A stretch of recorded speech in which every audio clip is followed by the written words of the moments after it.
Well, good morning and welcome to Frankly Speaking, right here at the bright and early hour of 6 o'clock. I'm your host, Frank Acomb, and we are broadcasting live from the Hesselson's studio here on Marcus Street in Corning.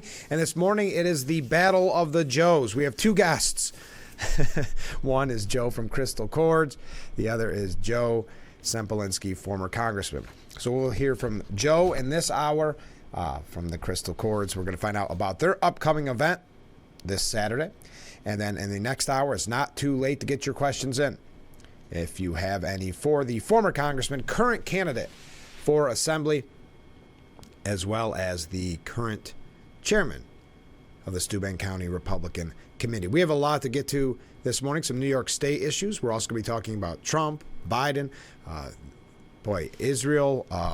I can't even remember all the things we're going to talk about. First, promise I'm not going to focus on this. I just love this quote so much. Yesterday, I again brought to you the story of Super Mayor Tiffany Henyard, and I highlighted her case as an example of why we should all do our research before we vote locally, because there's allegations of a lot of corruption, spending taxpayers' dollars lavishly on parties, security details, things like that, Vegas trips. You know the story. There's no update on the story of the meeting that was attempting to look into her finances that erupted into chaos because residents were so upset. And I brought that story to you yesterday, so there's no updates, except for this. Fox News is reporting on it. And there's a quote about Mayor Tiffany Henyard, the village of Dolton, Illinois' mayor, and one of the residents so upset with her and finally had this to say. Quote, "So let's tell the truth, which I know you're incapable of."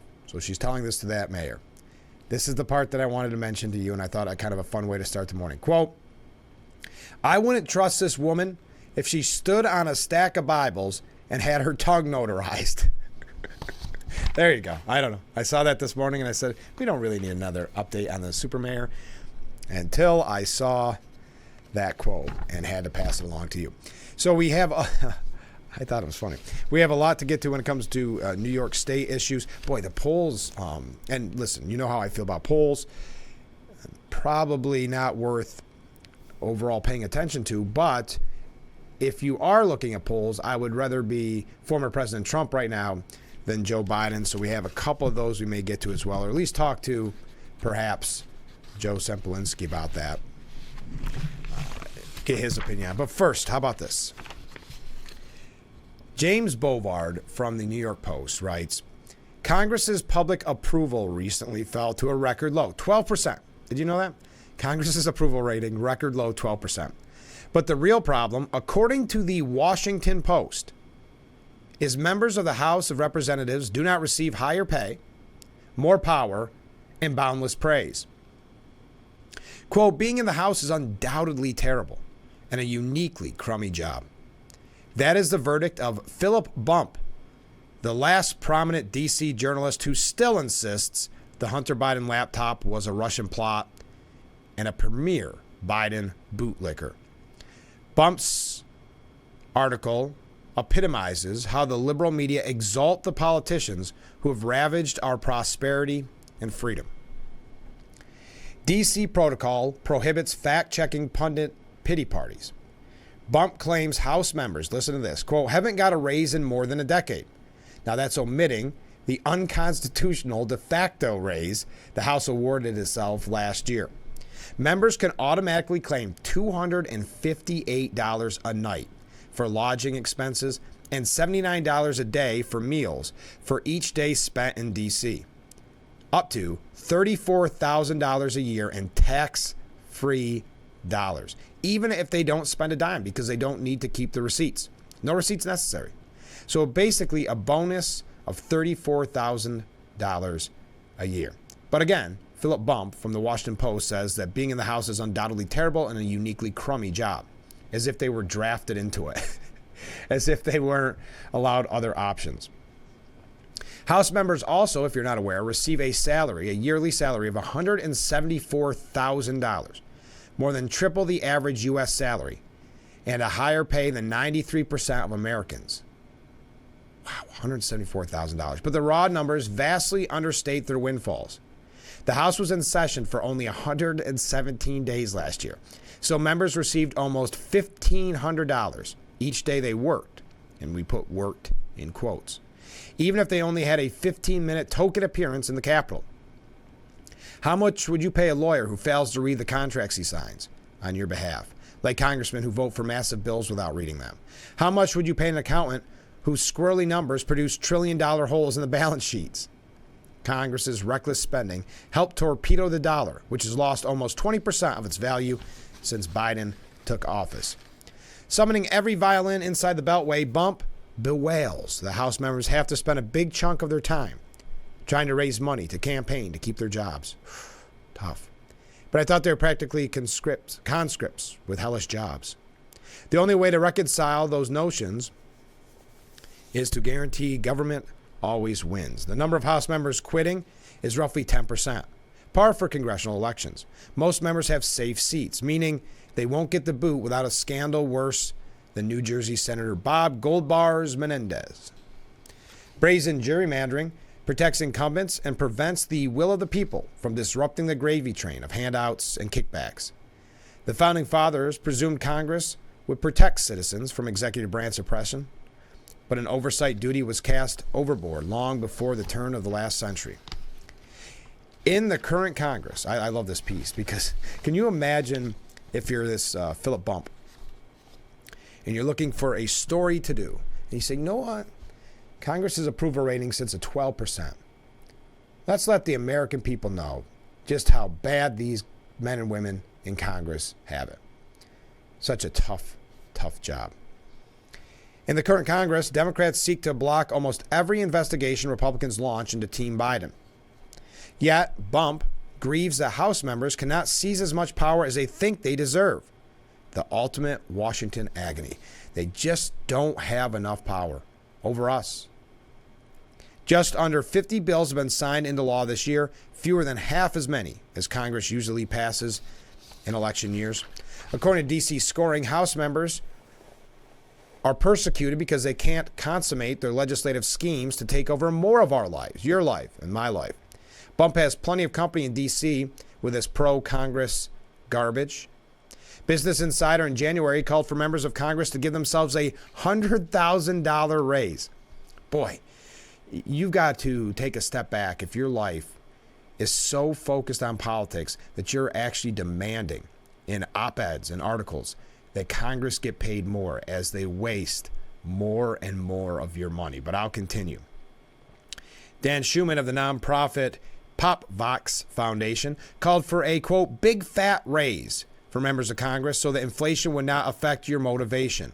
So we want you to do more in Washington. We don't want you to have the same worries as the common man and woman out there, those rubes that have to worry about inflation. We don't want that. We want your mind laser-like focused on the job at hand.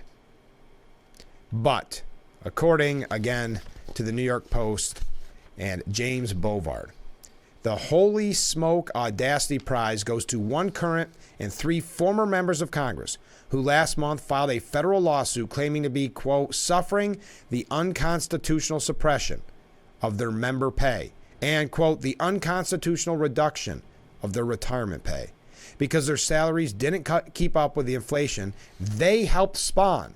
Can you imagine that? The audacity. As if we are experiencing this inflation. Only they have that burden.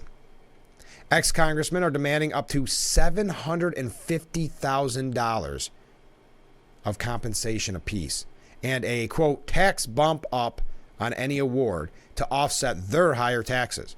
And who will pay this compensation? The same taxpayers whose paychecks have already been fleeced to allow politicians to buy re-election. I probably shouldn't have started the program with this piece because it kind of gets your blood boiling, doesn't it? House members have never been either the nation's moral or intellectual elite.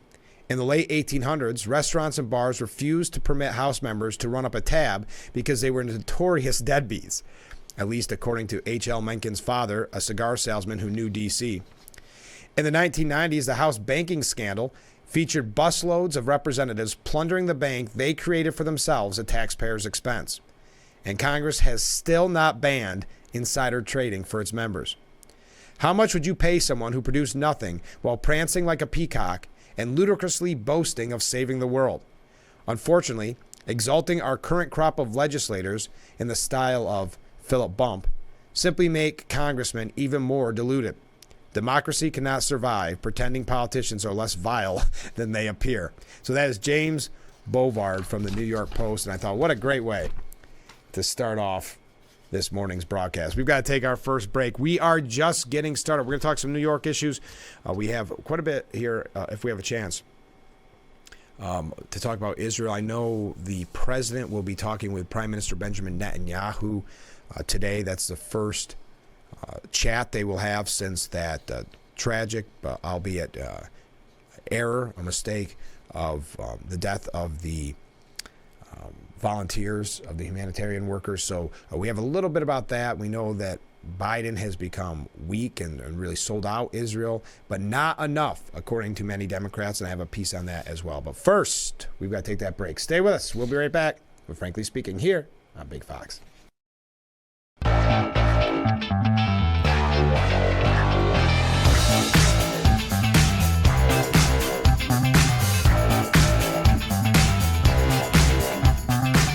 And we are back, broadcasting live from the Hesselson studio here on Marcus Street in Corning on the new 2-hour edition of Frankly Speaking. Thank you for waking up so early and being a part of the discussion. Like this comment from a viewer: there should be an incentive for our representatives in government to do better at their job, or a penalty. Right now, accountability takes a back seat. It's very difficult to legislate morality, but at least there should be consequences. Yeah, there isn't consequences, I think, is the biggest problem.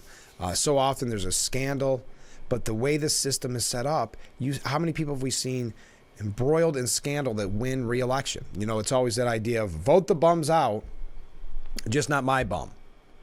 I don't want you to touch my politician there. But there is no accountability, as it seems, and that was a great piece by James Bovard. So I mentioned Biden and Netanyahu will be chatting today. And the call comes, according to CNN, amid extreme mutual tensions and political pressure.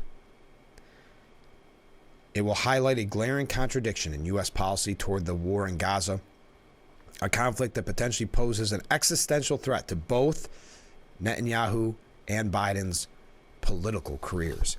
Yes, we see a time where Democrats do not want to see Israel essentially win this thing and defeat Hamas. They want a ceasefire. They want an end to this. But Biden really, well, listen to this. Victor Neva from the New York Post as well said, President Biden has received criticism from Democrats and Republicans this week over his response to an Israeli airstrike that killed 7 World Central Kitchen aid workers in Gaza on Monday. So I read that headline and I thought, oh, maybe there are some Democrats coming around. We had that piece yesterday where Fetterman and Robert F. Kennedy Jr., though he's running as an independent, have both been more outspoken in a pro-Israel stance, which is rare in the Democrat Party today, being pro-Israel in that way. Well, it says here privately. So let me, I got confused when I read that piece because I said, oh, maybe there's some more. Hold on. Privately, Politico reports Biden is enraged over the airstrike and was angry when he was notified that the Israel Defense Forces mistakenly targeted that humanitarian group. John Favreau, a one-time speechwriter for former President Barack Obama and the host of a podcast, slammed Biden over the report, arguing that private expressions of rage was not enough in the aftermath of Monday's tragedy.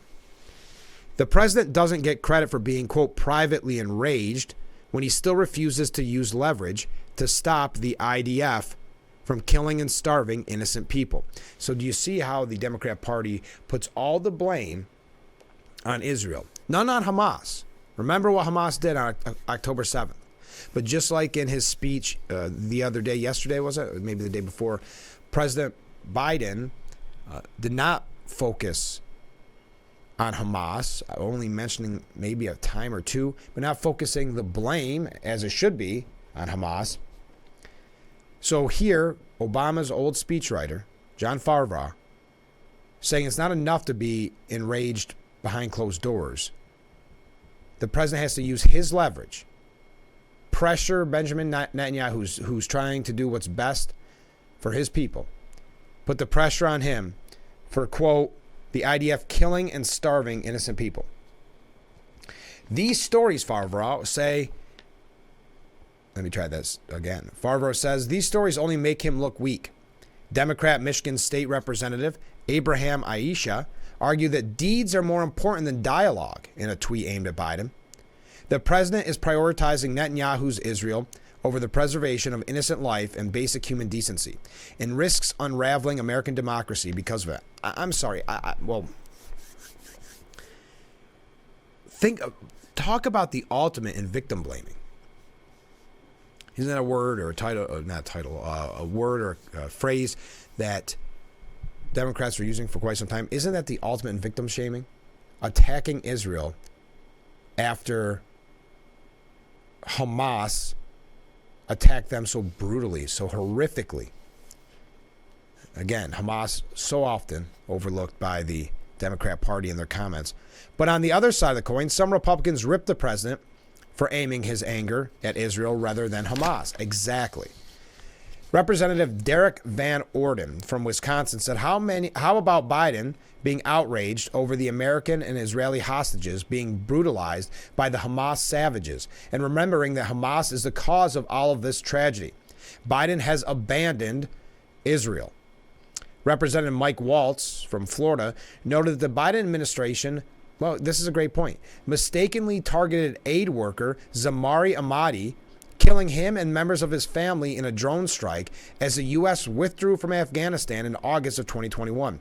Quote, reminder, in all caps, the Biden administration carried out a drone strike on an aid worker and his family during the disastrous Afghanistan withdrawal. There was no accountability for that action. Yeah, I don't remember Benjamin Netanyahu writing or interviewing and giving a lecture to Biden at the time. Biden might want to hold off on the righteous indignation and criticism. Now, a couple other things on this when we come back. We're going to hear from Joe from the Crystal Chords in just a moment. Let me take a quick break, read some of your comments. We've got two other quick things on Israel before we go to Joe and hear about the Crystal Chords event this Saturday. So stay with us. This is Frankly Speaking.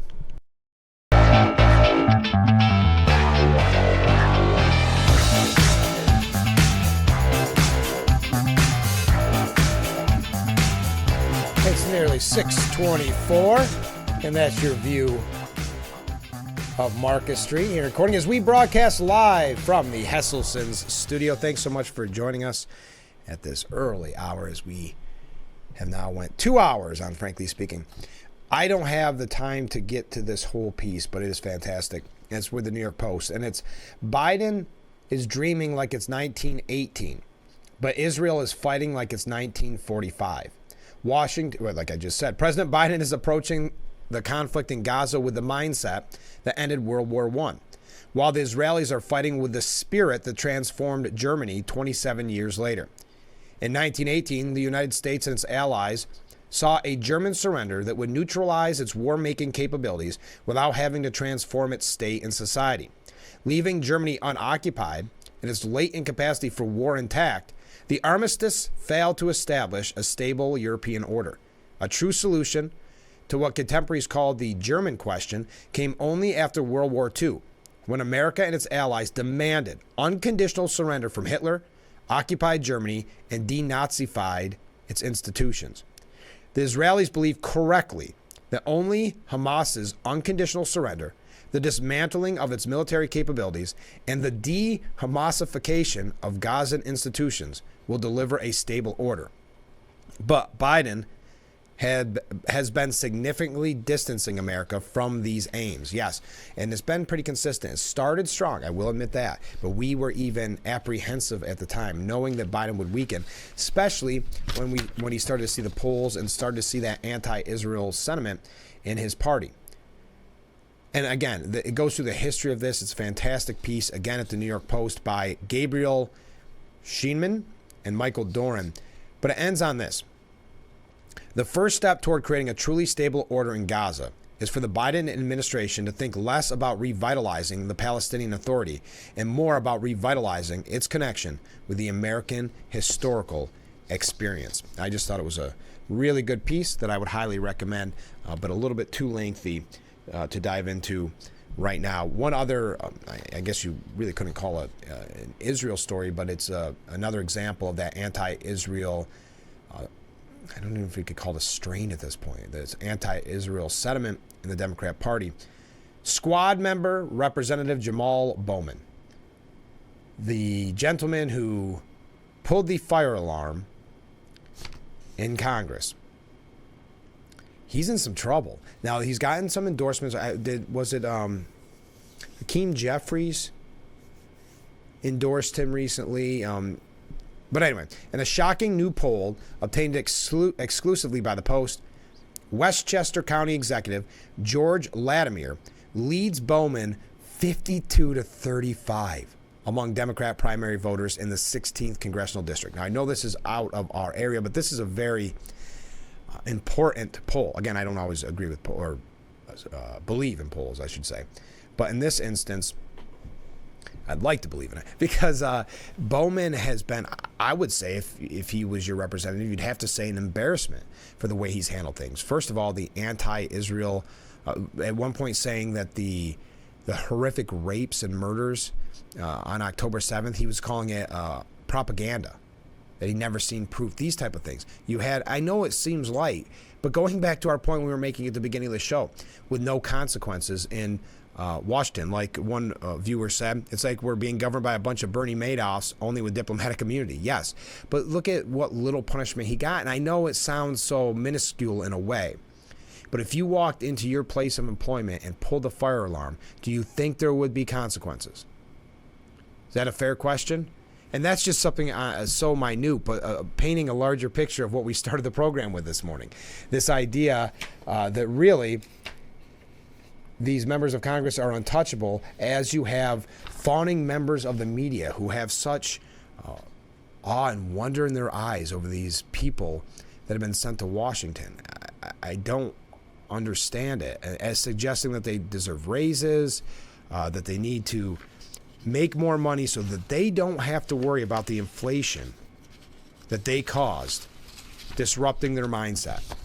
It's almost unbelievable. It really is. But yes, Jamal Bowman down 17 points to his competitor, George Latimer. Among Democrats who say they know both Latimer and Bowman, 76% of the primary electorate, Latimer's lead expands even further to 26 points. A major problem for Bowman is that Latimer has a far better image among voters than the incumbent, who has been damaged by his self-inflicted actions and rhetoric. Yes, he has just been one embarrassing moment after another, really. And we could go through some of those, but again, he's not our, what happened here? He's not our representative, so it's not necessarily worth diving into all of it. But he pleaded guilty last year to one misdemeanor count of falsely pulling a fire alarm in the Cannon House office building to delay a vote to avert a partial government shutdown. A resurfaced video from November also showed the congressman calling Israel an apartheid state while angrily claiming reports of rapes and murder and child murders during Hamas's October 7th terror attack against Israel were a, quote, lie. He also defended putting convicted cop killer and fugitive Joanne Chesmard in the Bronx Cornerstone Academy for Social Action's Hall of Honor while he was principal there before his election to the House. The poll also finds that more than 6 in 10 Democrat primary voters in the 16th district want the U.S. to support Israel in the ongoing Middle East war, while a majority approve of Biden's handling of the crisis.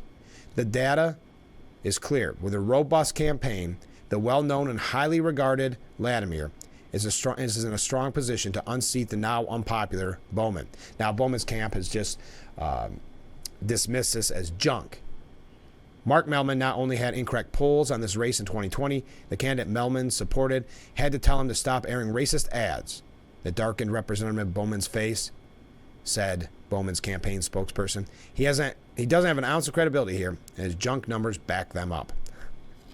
It's just gonna be interesting. They square off in the primary on June 25th. We'll keep you updated on that. But okay, we do have some New York issues. Hopefully, we'll be able to get to after we hear from Joe from the Crystal Chords. She's coming up in just a moment. After we hear from Joe, we're going to hear a great song by Zest.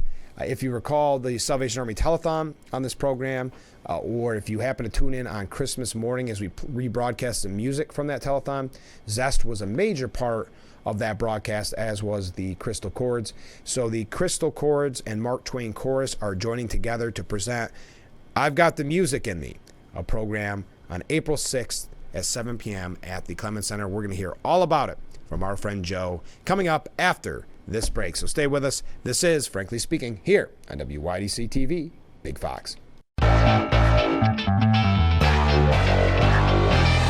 Welcome back to Frankly Speaking here on WYDC TV, Big Fox. I'm your host, Frank Acomb. We're broadcasting from the Hesselson studio, and Joe's in the studio. I haven't seen you since Christmas time. Everybody's been wondering where you've been. It's all gone fast, hasn't it? And here it is spring, although it's so miserable out. Well, it definitely doesn't feel like spring.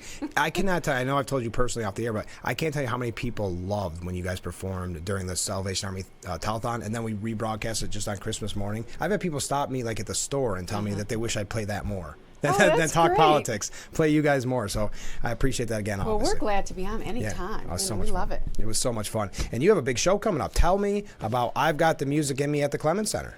Well, it's our annual show, and our annual show is always with the Mark Twain Chorus. Yeah. So we have the Crystal Chords Chorus, women. We have the Mark Twain Chorus out of Watkins Glen, all men. And we love singing with them once a year because the voices blend so beautifully, and we have that depth and richness of the men's voices underneath us. It's just wonderful. We have a great time. Now, how much practice goes into that? Because you guys don't normally play with each other, right? Right. So we just practice for, I don't know, a month or two ahead. Okay. Yeah, to get ready. Wow. Yeah.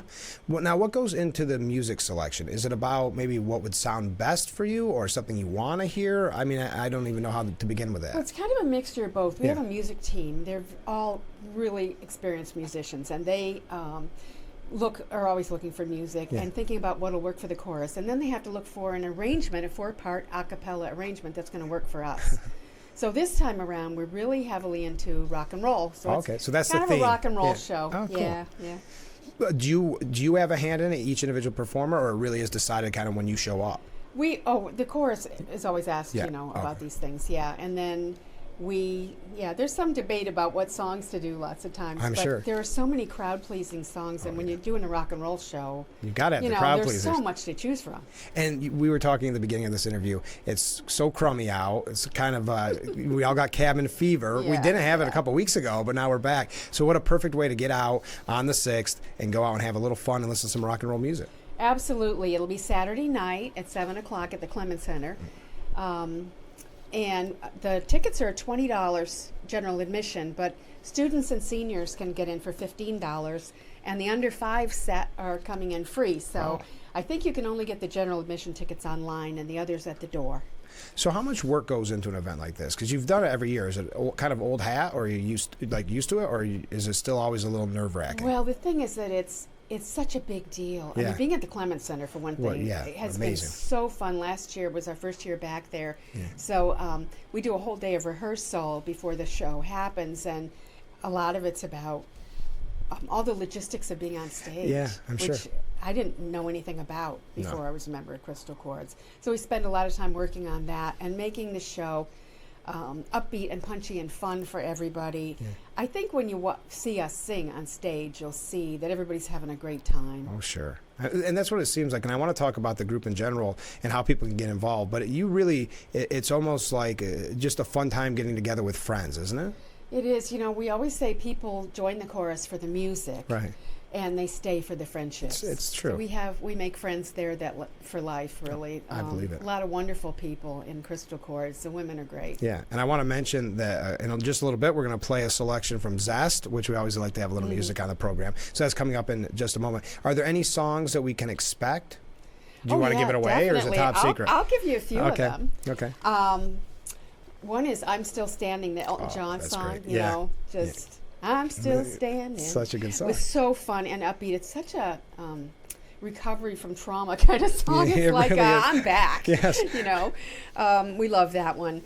We're doing "Sweet Caroline," which is the ultimate crowd pleaser. It really is. I don't think Everybody anybody can't sing along to that. Right? We have Motown songs like "Under the Boardwalk" and "My Girl" and the classics. And then some like rockabilly songs like "Hello, Mary Lou." And one of the men's quartets is doing "Man of Constant Sorrow," which I think is so fun. Yeah. Right. We're doing one ballad the women are doing is "Desperado," which is from that Eagles album. Yeah. Such a great song. It's kind of a tearjerker. It really is. But most of the show is very upbeat, and it's got that rock and roll beat. Even though we don't have instruments with us, our basses make the beat. They are the bass and the drums. It is really fascinating to watch because you almost forget there isn't a band behind you. Yeah, Does that make sense? When every time you've been in here or during the telethon, I thought how amazing it is that you all have the talent to be able to pull that off, because it seems so out of the realm of possibility for me. So it's just amazing. Well, it's in the arrangements. Yeah. We pick arrangers that are really good at what they do, and they know how to put the beat into a rock song. Now, if this does sound like something that somebody's watching and they say, well, I'd like to become a part of this because it sounds fun, it's just a good time, how can they do that? Well, every Tuesday night we rehearse at the First United Methodist Church in Horseheads. So around 7 o'clock, people can come in and check us out. If you go to the website, crystalchords.com, there's a contact there to contact someone so we know to expect you. But just about every Tuesday of the year, that's where we are. And even to just listen to the chorus and see what you think would be fun. Okay, so before we go, and everybody's getting ready for April 6th at the Clements Center, I'll show the poster here in just a moment. I've been promoting it a lot. Do you personally have a favorite song that you're looking forward to either being a part of or hearing? Well, one of my super favorites, which we are doing in the concert also, is "A Million Dreams." Oh, yeah. And Zest does it beautifully. And that's what we're playing I know next. Everybody's going to love it. How perfect. Well, thanks so much for being back on the show. Do you have anything else coming up we can promote? We will. You'll We're do going some to stuff our in the big summer, right? contest in May. Oh, okay. We're going to have. I probably will come on. We're going to have a party, invite guests because it's our 30th anniversary of Crystal Chords. Yeah. So we'll be having a party. Congratulations. Soon, Definitely I'll come back on and promote that. All right. Well, thanks so much for being on the show, and good luck on Saturday. Thanks, Frank. All right. We'll be right back with Frankly Speaking. Stay with us.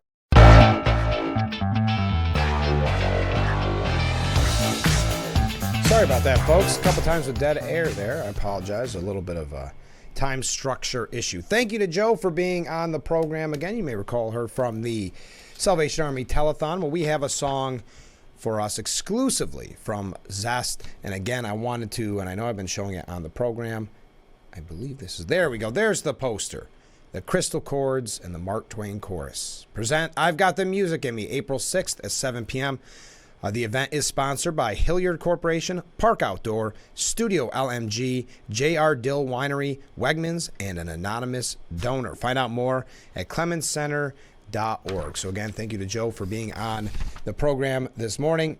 And here is our exclusive song from Zest.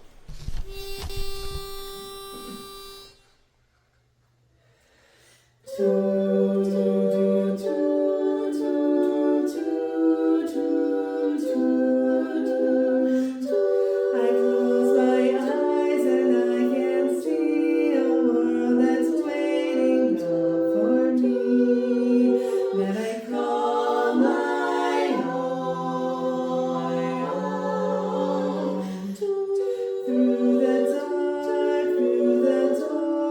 through where no one's been.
Welcome back to Frankly Speaking here on WYDC TV Big Fox. I got to find the right interview. There we go. Hey. It's our guest, Joe Sempolinski. Good morning, Frank, Joe.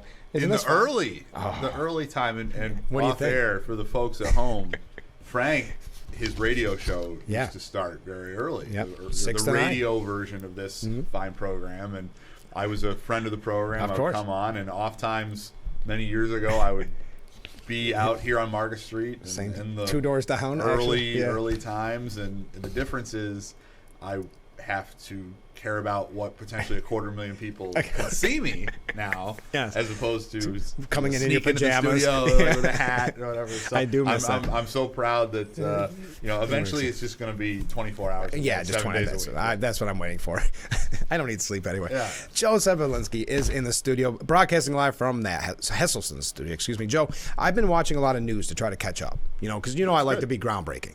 Yeah, right. I like to break news. We have broken news. We have together, broken you and I. news. Yes, And so I've been watching a lot of news lately, and I'm going to ask what I have now come to realize are the 2 most important questions. Okay. I'm gonna start the interview with these. Gotcha. Do you have safe eclipse glasses? And follow up, have you bought a Powerball ticket?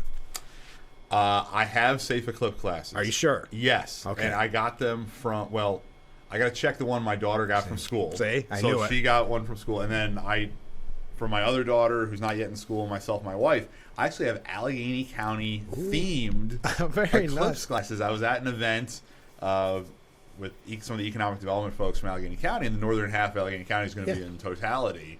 And they had, cool. branded with their economic development, their tourism branding. And I'm like, ooh, I want to get some of Good those. souvenir. So, we'll make sure that we're viewing the eclipse within the confines of the 148th Assembly District. Of course. And we're all, you start campaigning, you don't stop campaigning. No, you don't. And, No. and We're going to talk I about believe that. we're safe. Yes. And Powerball, my philosophy on the lottery is when it gets that big, it's silly not to buy it. Exactly. What the heck? You want to dream, right? You want to have that dream when you go to bed of what you do for a bit. Anything could happen. And that's really that's what you're paying for. You're paying a couple bucks for the thought of, what would I do with hundreds of millions of dollars. But boy, those have been the big topics, huh? It's how everybody wants. People get excited. Did you see Olive Hochul's, she has press release after press release talking about glasses and traffic safety. It's like all the things you kind of knew to do anyway. I think one of the good things is obviously we haven't had a total eclipse in upstate New York in 100 years or whatever. But we did have totality across the Southeast and the Midwest in 2017. Yeah. And so the other states can say, all right, well, how many tourists came to those states at that time? And they can sort of plan. Right. I saw one map of where Airbnbs were reserved, and it was right across that line map. Yeah. And I'm just excited because I don't have to travel. Right. I live 20 minutes outside of the path of where it'll be total, and so That's it's, But pack up the family and drive somewhere into a rural area and look up. Yeah, exactly. It's perfect. And I was reading, or I heard it maybe on the radio, that they're scared it'll almost be like a Woodstock scenario where people, they're so late in traffic, they just stop their car, Or get out, Summer and work Jam out. and and Summer Watkins Glen. Yeah, right. Yeah. Well, I hope not. No. And I've seen all of the signs on the highway that say arrive early, stay late. Yeah. And frankly, for me, I'm 20 minutes outside of the path, so I'm just going to, do maybe a little lunch or whatever. Sure. But I would say for anybody that's traveling from out of town that happens to be waking up in their hotel room watching Frankly Speaking, welcome.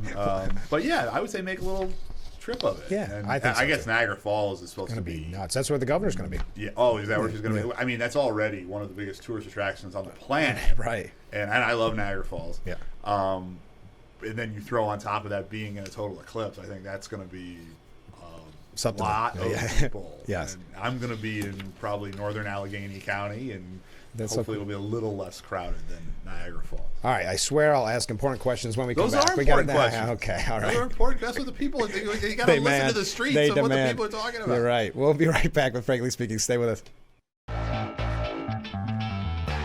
We are being joined in the Hesselson studio by a former congressman, current assembly candidate, Joe Sempolinski. Joe, we received a great question during break already, starting off fresh with the questions. I love when the people respond. It makes it a much more interesting show, so thank you. I agree. I hope Mr.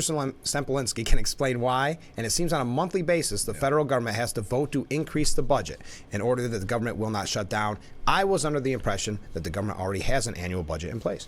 This is an excellent question, actually, and it goes to the heart of one of the things that really has not been working very well in Washington, D.C. So the way it is supposed to work is early in the fiscal year, the President of the United States is supposed to submit a budget, and I served on the House Budget Committee.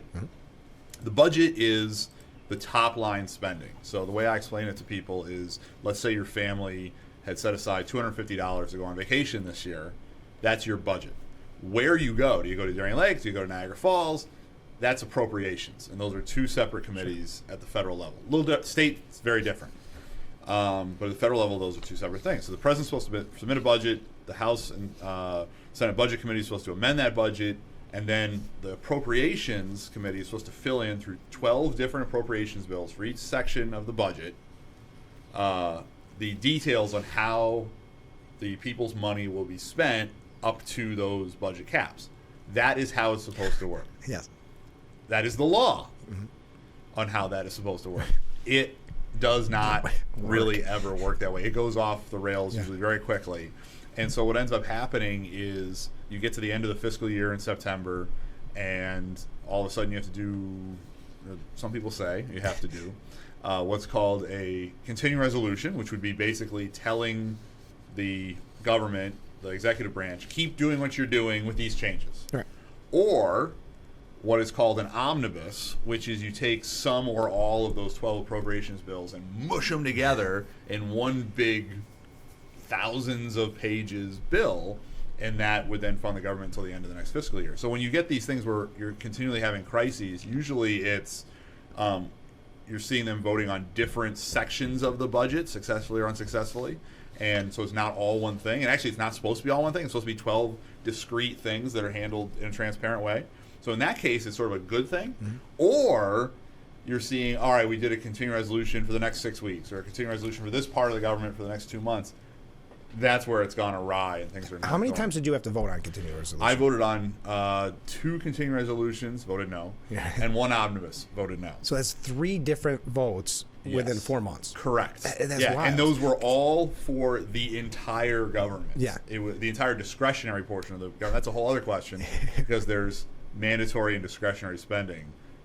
Social Security, Medicare, these are not in this process. They're in a different process because you are entitled to those monies by being in those programs, and so they're not discretionary. We're really in the weeds right now. Yeah, I know. But for everything that is the discretionary portion of the budget, which is everything you think of when it comes to the different departments of the government.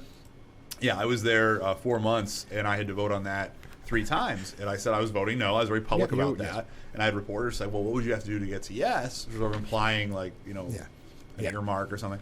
And I said they should go back and do it the right way. The process which I just described, which I didn't make up, it's the law. We just don't follow it. So that is, I think, a frustration for a lot of people. And the reason we should follow the law, other than just it's the law, is when you have this process that's open and transparent and discrete in smaller bills, you tend to actually take a harder look at what you're spending on, and you really ask tough questions. Should we be spending on this or that or some other thing? Should we spend more on this, less on that?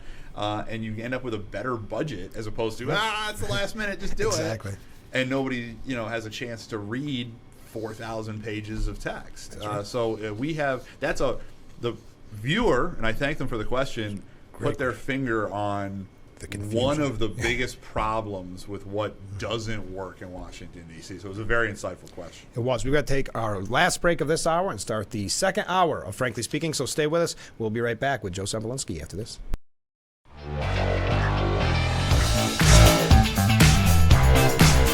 It's the second hour of Frankly Speaking here on WYDC TV Big Fox. I'm your host, Frank Acomb, and we're broadcasting live from the Hesselson studio. And in that studio, former Congressman Joe Sempolinski. Joe, I think you're going to love this. I mentioned it in the 6 o'clock hour, but you have a unique perspective on this because you were in Congress. Philip Bump from the Washington Post suggests that congressmen and women don't get enough money, they don't have enough power, and darn it, they just don't get praised enough. And he's not saying this tongue-in-cheek, just so you know he means this. So this is an earnest thing. Yes. I would disagree with that. The salary is very healthy. Yeah. It is significantly more than the average person makes. Yes. The power is, I mean, you're writing the laws for the country, so that's about as much power as I want to give anybody. I don't think they need any more. No. They've certainly appropriated enough power into the federal government, both executive and legislative. And certainly adulation, some of these people's egos is so big that it's plenty. Yeah, we don't want to have heads explode. I would say where this is coming from, and I don't want to, I haven't read the article. I don't want to put words in somebody's mouth, but I'm guessing where the thought is coming from is you have seen people leaving Congress and quitting, right? Just throwing up their hands and saying they're done. Enough, yeah. And it's not just people that are 80 years old, or not just people that want to run for the U.S. Senate or for governor or something, which is sort of normal. It's people that are younger. We were talking off air about Congressman Gallagher, right? Who is not. I'm older than him. Right. He's in his 30s, and that was a surprise. Forget this. I'm done. And there's been some others as well. And some of the folks that have left have cited dysfunction, and certainly I think everybody across the political spectrum agrees there's a lot of dysfunction in the House of Representatives and a lot of dysfunction in Washington, D.C. But I think we need to put this in a broader perspective. I talked about this when I was sworn into the House. Think of how most people on this planet have had to live. Right. They haven't had anything but tyranny their entire existence. That's how most people who have lived on this planet have had to live.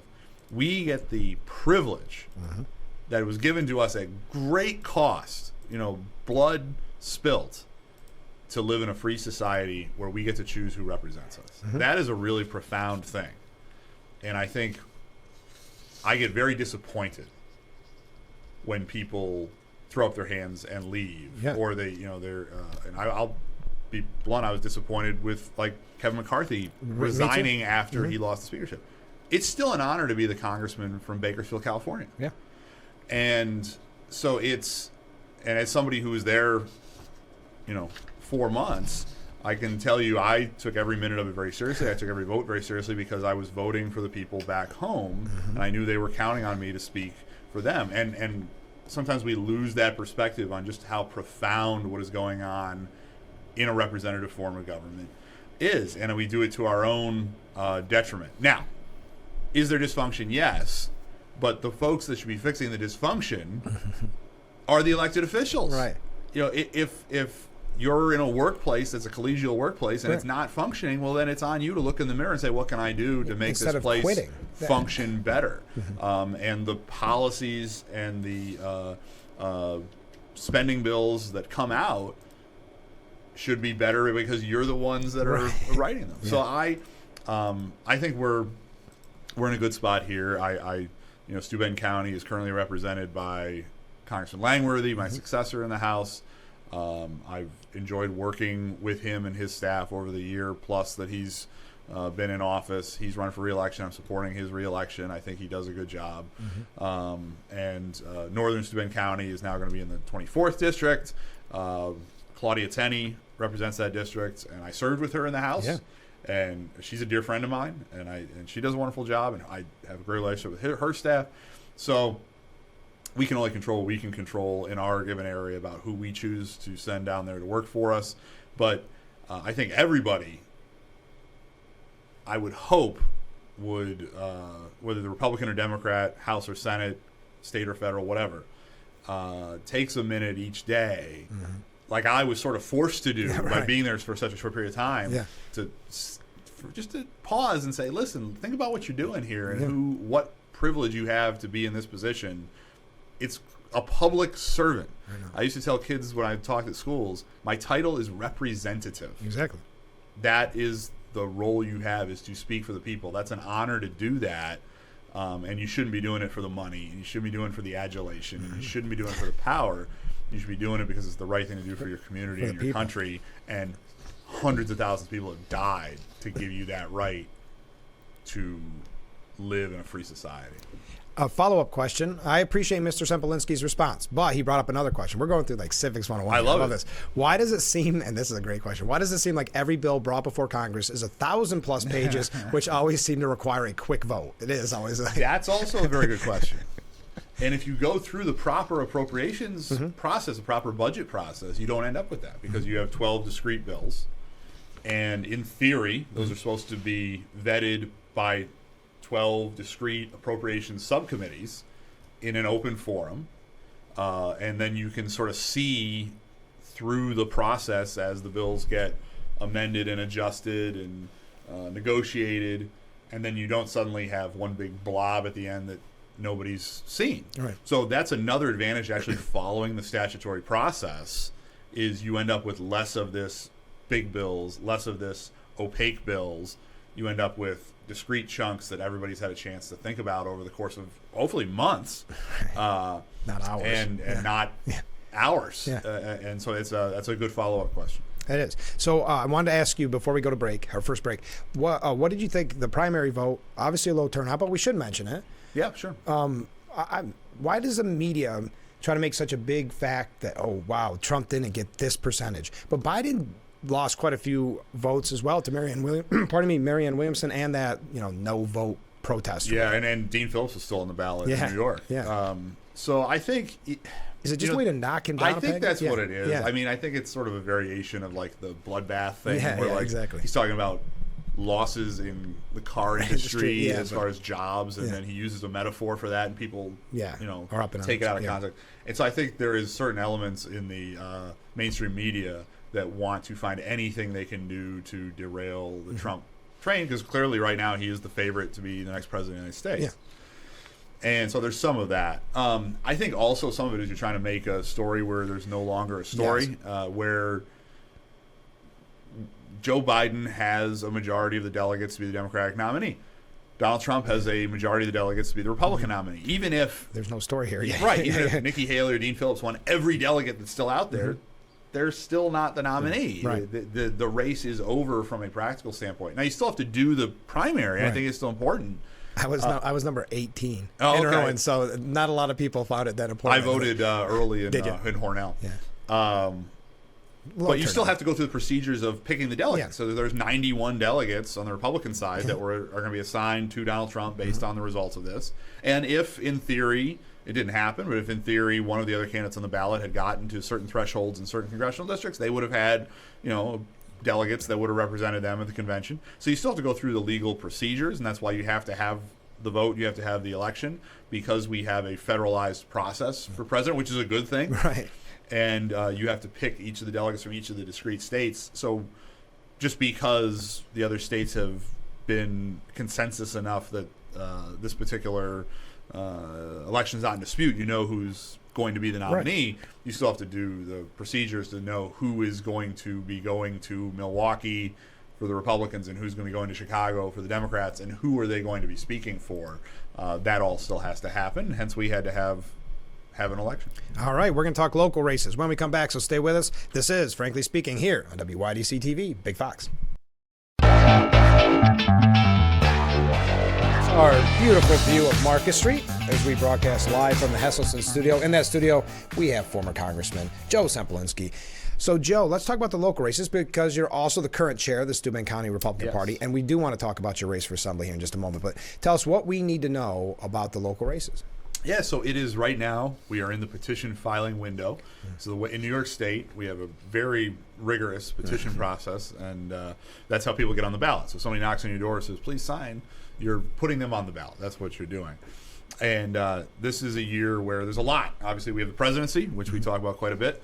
We have the U.S. Senate. Statewide races are generally done via convention more than petition. So we have Kirsten Gillibrand is up for re-election, and the Republicans' endorsed candidate is Mike Saperconi. And does it look like there'll be a primary there? Because I know there was some. I know there's folks that were so for statewide races, you either get enough support at the convention to put you on the ballot, or if you don't, you have the option to petition. Right. And I know there's at least a couple candidates that were circulating. One of them has said they're not going to have enough and won't file. I don't know what'll happen with the other one. We'll find out today. Today's the last day to file. Okay. So that's the only statewide race is U.S. Senate. The entire United States House of Representatives is up for re-election, as we discussed in the last segment. The entire state legislature, both Senate and Assembly, is up for re-election. So in Steuben County, that's all in Senator O'Mara's district. He is running for re-election.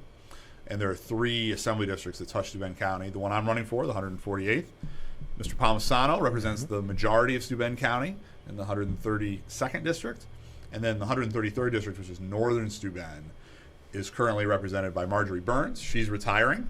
And the Republican candidate there is Andrea Bailey, and she is the Livingston County clerk. So that would be sort of Wayland, Cohocton, Avoca, Prattsburgh area. She seemed really nice at the She's petition. awesome. Yeah, I'm a big supporter of hers, and I was at her announcement of her candidacy, and I'm looking forward to serving with her in the state assembly. We've already developed a really good rapport. And then when you get to the county level, there are 2 countywide positions that are up this year. One is sheriff, and Sheriff Allard is running for re-election, and he has already filed his petition. So those are. I bet you he had no problem. No, he did. He takes his. There is no countywide candidate who takes petitions more seriously than Jim. Like he and his wife just go out and get signatures, and he is the example I point to for any county level candidate. Just go do what he does, and so he is running for re-election. And we don't expect a primary or a general election there. He looks like he'll be unopposed. We'll know for sure end of the day today. And then we have County Circuit Court Judge, which is Judge McAllister, the man who saved America. And Does he wear that with a badge of honor? I call him that. He doesn't say that about himself. Okay, no. But he is our most notable judge in the history of the world here because of I'm referring to the redistricting court case. And he is retiring. And so there are 2 Republican candidates for that position. At this point, it doesn't look like there's a Democratic candidate. And they have both filed their petition, so it's looking more and more like there will be a primary. That primary would occur on June 25th between Mr. Tunney and Mr. Bilcari are the 2 candidates. They're both lawyers from the Corning area. So I'm neutral in that primary as the party chairman. I just want to make sure everybody gets a fair shake, and I'm excited to have having too many candidates is better than having too few. But that'll be the major primary. It looks like in Steuben County will be that one. And then there are a handful of other, there may be in your particular town where you live, there may be some town judges that are up on the even numbered year. There's a couple town clerks and those sort of things. But that's sort of the highlight of what we're dealing with. And I'm very pleased with how the petition process went. We had a very robust number of signatures come in from the Republican committee, which is our biggest single function, is to help put people on the ballot. For instance, my petitions were filed in Albany yesterday. I filed with 4 times the number of signatures and I how needed. Many did you need? I needed 500 Republicans and 89 conservative signatures. Because I'm the endorsed candidate of the Conservative Party. So you did well. I mean, that's a lot of signatures. Yeah, so 4 times the number of Republicans and more than double the number of conservatives. Conservatives are a little harder to get because they're a little more spread out, and you got to go sort of looking to find folks just because there's fewer of them that are registered in that party. But I'm very proud to have the endorsed support of both the Republican and Conservative parties. And so that paperwork is filed, it's done. We're good. You can take a little bit of a breath and. But yeah, the filing window closes for partisan candidates. I close the business today. There is an independent window that opens up in April and May for people that want to run for office not on a party line as an independent. So there is that option that is available to them that people have not yet had the opportunity to circulate petitions for. But by and large, the most of the petitioning process will be done today, and we'll sort of know the lay of the land as to who just said they were running and who actually that's always a thing, is right? running. It's saying easy to you're say running takes 2 seconds. Yeah. Getting on the ballot, knocking on those doors, months of work, and you're right. You really do need to have that drive like Allard, where you have to look at it as this is part of your job, right? But it's also an opportunity to talk to the people. So it's really a win-win. I know that's easy to say because it's not so much fun when it's snowy and rainy. And this year wasn't too bad, though. The beginning of it wasn't too bad. Then it got a little messy. But I preferred. Yes. We used to do petitions in June. June is a lovely month in upstate New York. There's no place more beautiful. We do them now in March. March can be very nice. Very dicey. In March, there was one point where I left my house to go get signatures. I'm walking down the street in Canisteo, and a gale comes through, and I'm literally hiding in the softball field dugout because I happen to be 2 blocks from it, and I needed to take shelter. And my wife thought it was hilarious. Thought it was funny. Yeah, she texted me saying, "Good timing. Yeah, going out great job. Yeah, good work." That's why I but like you know what? When it blew through, I went out and I got another 20 signatures that day. So you just got to grind it out. When I love when you get the petitions back and they're all like wrinkly. Mine are like, crunchy. Yeah. Oh, yeah. Mine are crunchy because I go out in the rain. I'm like the post. And, Yeah. You know, the no sleet nor snow will stay these Exactly. petitions. We got to take a short break. Stay with us. We'll be right back with Frankly Speaking after this quick break.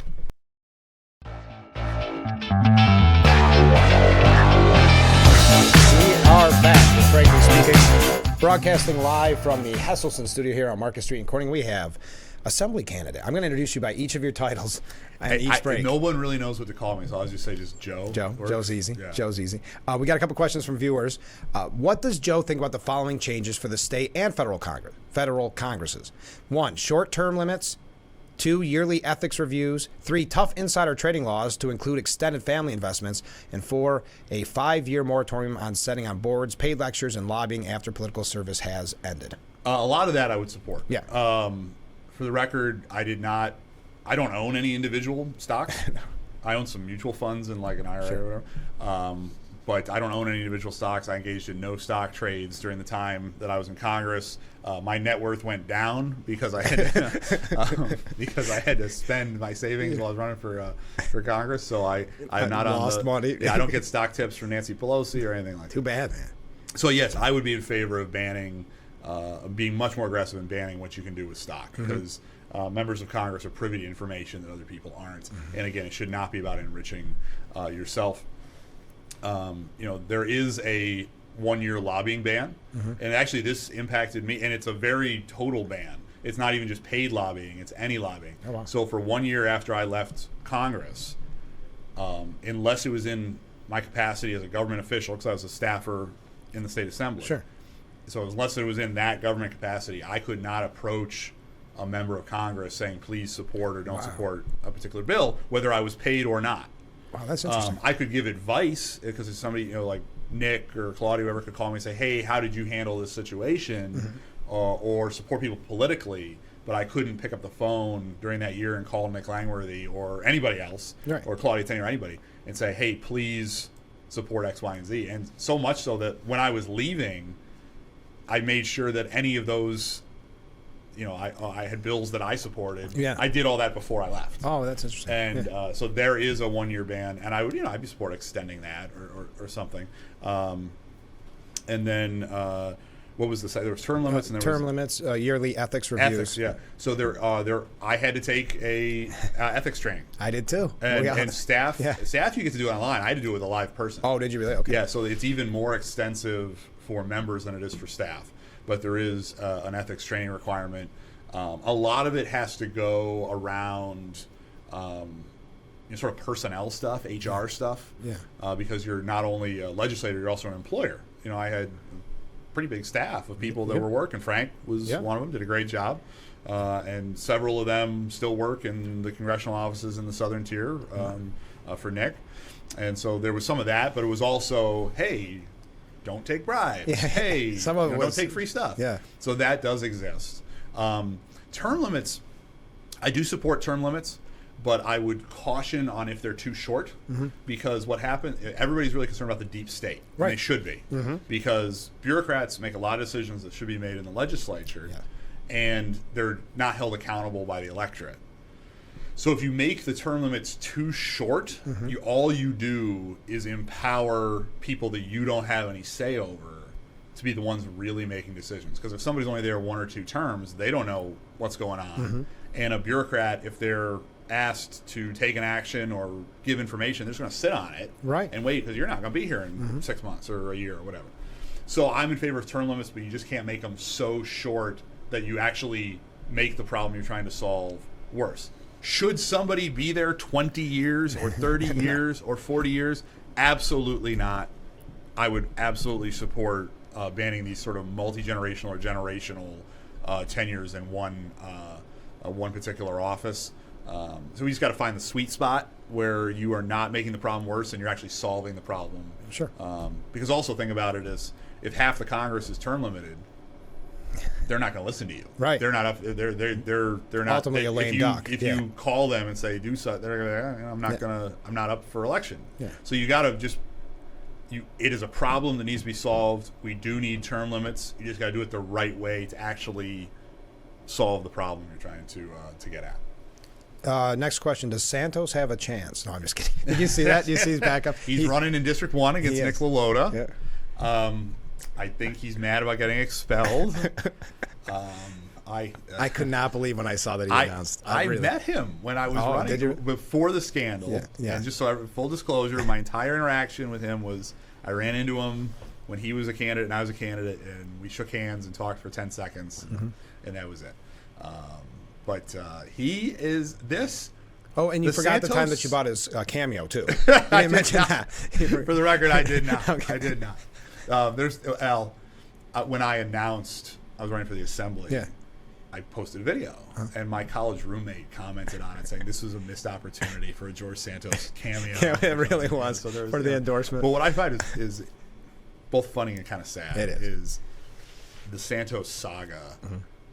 You know, this is a world we live in where usually you have 24-hour, 48-hour news cycles, and we're on like a year and a half, 2 years going with the Santos thing, and I think Mr. Santos craves attention. Him using his floor privilege to be at the State of the Union. Let's just, there were two people from New York State that were at the State of the Union who got to, if you're a former member, you can be on the floor at any time, even during the State of the Union, who served less than one term, who were there. One was George Santos, the other was Kathy Hochul. Oh, you remember, that's she was right. a congresswoman for less than one term. I forgot about that. And she showed up at the State of the Union. I'm in the same situation as the governor, Mr. Santos. I did not use my floor privilege. I was sitting. How long does that last? Can you keep going? So there's a lot of rumors out there about perks, right? Former members of Congress do not get a salary. Former members of Congress do not get health care for life. None of these things. The one and only sort of lifetime perk is you have access to the floor of the House of Representatives for life. That's kind of nice, though. There is now discussion of removing that from people who had been expelled. Well, yeah, now because of that, now been proposed, has not changed, but yeah, that is the one. I can walk into the Capitol and walk on the House floor. That's interesting. Anytime I want. But all the other things you may read about online, where that's not true. People are lining their pockets or anything, that is not true. Well, let's go on to the assembly race and keep those questions coming in. So how's the race going? And also, I hope we can talk about the New York State budget process. I'm throwing budget questions at you. Absolutely. We're doing fiscal civics today, which is good. I mean, I think people need to learn about this stuff. So the campaign's going fantastic. Great. As we mentioned, the petition process went really well. That's amazing. Above and beyond anything I hoped for. A lot of support from all three counties that are in that district, Cattaraugus, Allegheny, and Steuben. So I'm overwhelmed. These are all people that I represented in Congress, every portion of that assembly district's in the old congressional district. And so I have been working in this area as a congressional staffer, as a congressman, as an assembly staffer for my entire career, and to see that much support come into the campaign was fantastic. The fundraising's been fantastic. At the moment, there's no announced opponent, which is nice. Looks like I got to get through today. Tomorrow.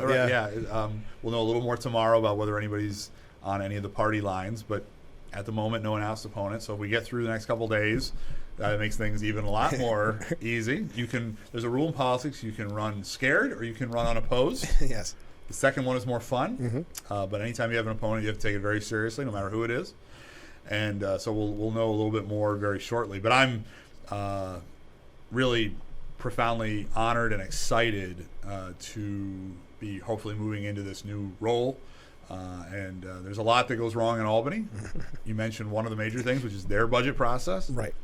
It is a little different than the federal budget process, where it is more what you think of with the budget. There's not like a separate budget and then appropriations. Right. There's multiple budget bills, but it's sort of one thing. But there's sort of steps to it. The governor proposes her budget. The assembly passes a budget. And again, it's all one budget and appropriations and taxes and everything. And the Senate does what they call their one house budget, and then they negotiate. Now, the two big problems are, one, it's usually late. Yes. The federal fiscal year begins October 1st. The state fiscal year begins April 1st. You'd think those would be the same, but whatever. So we are now in the new fiscal year, but we don't have a new budget. So we're on what is called an extender. They do it a little bit different. CR is what the federal does, and that is literally keep doing what you're doing. Extender is more just payroll. Okay. You know, make sure the workers The basics. that get paid, but that's about it. Okay. There's a couple other things in there, but it's not quite with CR. The real fundamental problem is a lack of transparency. Because once you get through the hearings that are used to pull together the one house budgets, which are edits to the governor's budget, what happens is basically the speaker of the assembly, the Senate majority leader, and the governor all go sort of behind closed doors and hammer out the budget, and then it sort of gets dropped on the legislature. If you're in the majority, you get a little bit of input. If you're in the minority, you get much less input. If any, And so that, if I would say change one thing with the state budget process, I would make that final crucial negotiation forced to be much more transparent and in the public, as opposed to wheeling and dealing behind the scenes. And a lot of times what happens is the governor knows she has a lot of leverage. The governor is very powerful in the budget process at the state level, even more so than the president is at the federal level. And she uses that to try and get policy into the fiscal document. She hasn't done that great with it, though, even. No. I mean, it's she's not particularly effective. No. Cuomo was. Cuomo was ruthless with this sort of thing. And so where people get frustrated, even rank and file members of the legislature, is you're sort of waiting for something to come out of thin air. And so that process needs to be, in my opinion, dramatically more transparent, so that rank and file members of the legislature and average voters have can, some idea can see a little bit more what the negotiations are. Now, you can pull up the Senate and Assembly one house budgets. You can pull up the governor's budget. That's all public. You can go look at it yourself. You can see it. So that first 2/3 of the process is pretty transparent. It's this crucial last deals that are made that is very opaque. With 3 people. And then you have Hasty, when we got to take a break. But Hasty saying that the other day when we talked about public safety, where he said punishment isn't like a deterrent. Apparently he doesn't understand how human beings work. The history of the world. Yeah. So you see that, and it scares you to think that he's a part of this process. He's one and of those a very 3 people. Powerful part of this process. An extraordinarily powerful part of the process. We'll talk about that when we come back, so stay with us. And by the way, comment from a viewer. And those words are what makes Joe Sempolinski so likable. All right, nice? All right, I appreciate it. Thank you. Yes, we'll be right back. Stay with us.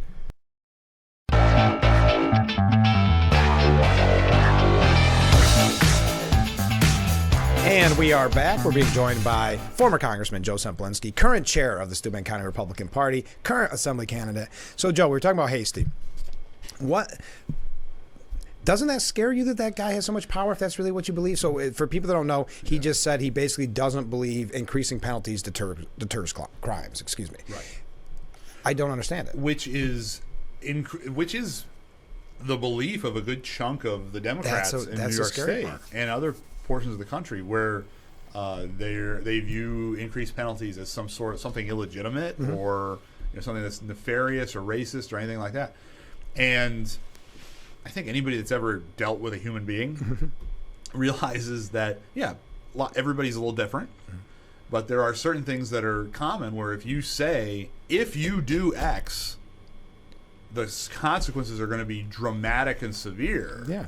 Less people do X. Well, it's like Michael Goodwin from the Post said, no matter how honest you think you are, you're probably going to rob a bank if there's no penalties. Well, that's the thing. And if you say, all right, if you rob a store, and the penalty is 30 days in jail, and you say, oh, you rob a store, the penalty is 3 years in jail, right? Well, fewer people are going to rob a store, and if the penalty is more severe, that's just how human beings are wired, right? And to make that statement sort of shows that the speaker is willing to deny reality to project his political ideology, or maybe the political ideology of the people that he's worried are going to take him out if he doesn't follow through.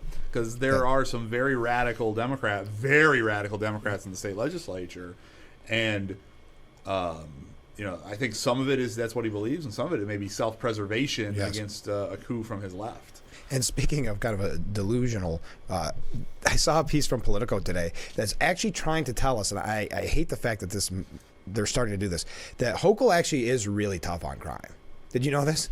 And it turns out she's really tough on crime. She just can't get you to believe it.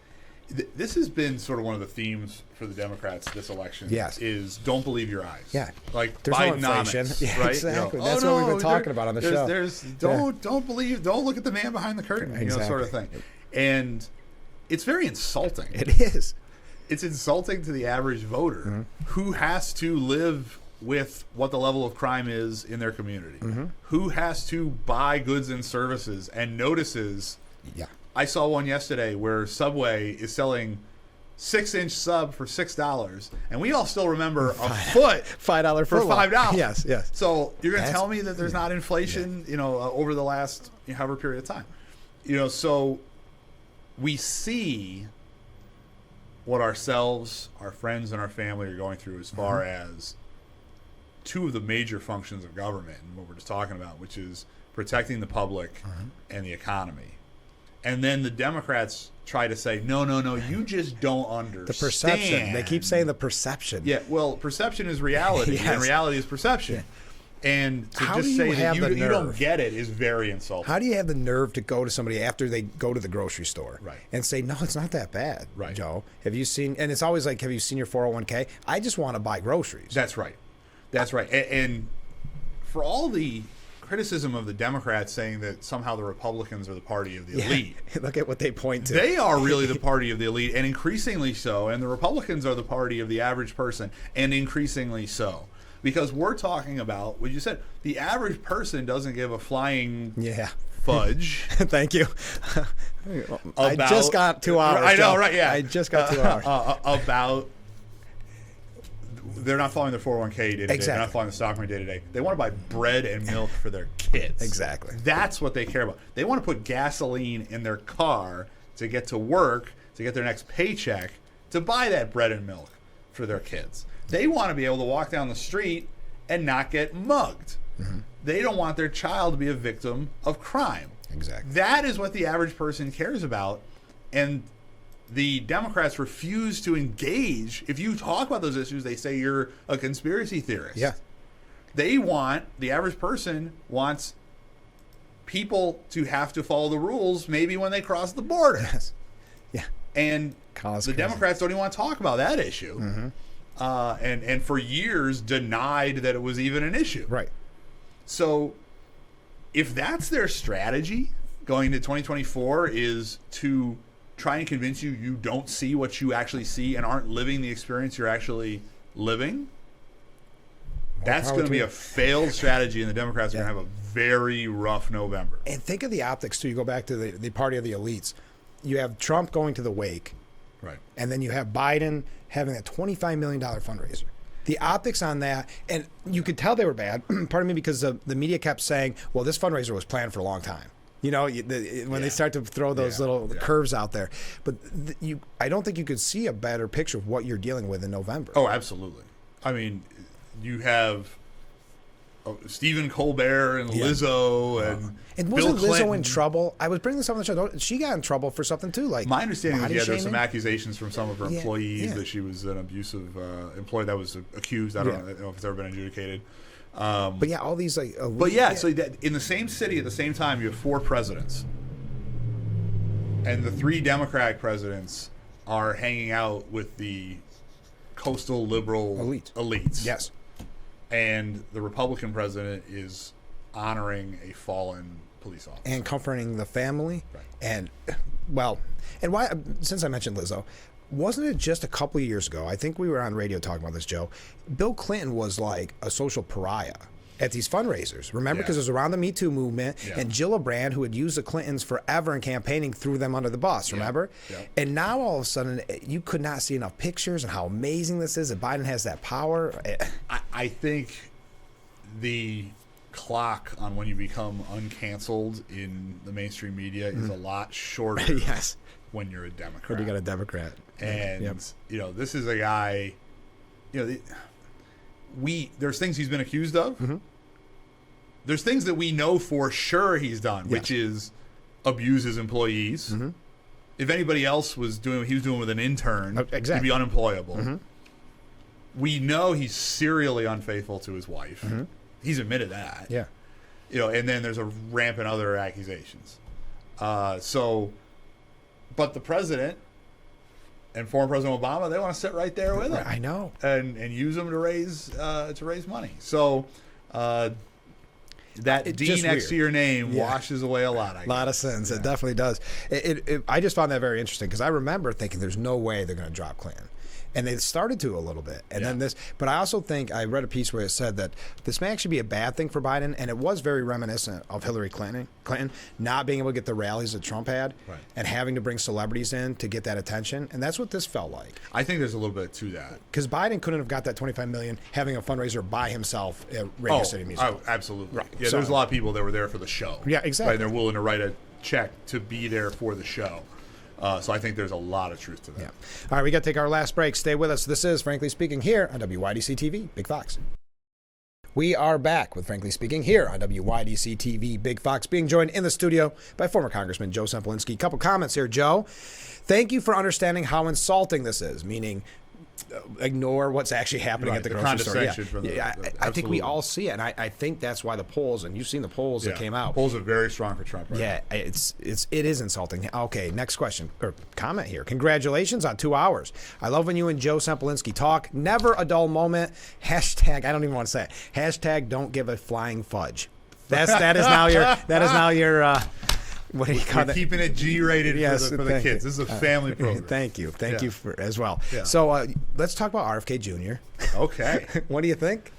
I couldn't believe that comment the other day, though. He is a very unusual man. Yeah. Like in a variety of different ways. And his vice presidential pick,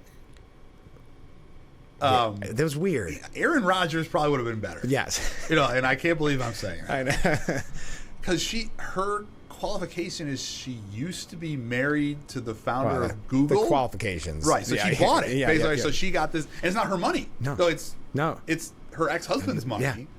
And I guess she was the one that bought the Super Bowl ad. She had put the money into the super PAC, the $4 million. Which still is an effective ad. I don't care what I don't think it was a bad ad at all. We're talking about it right now. Yeah, exactly. Months later.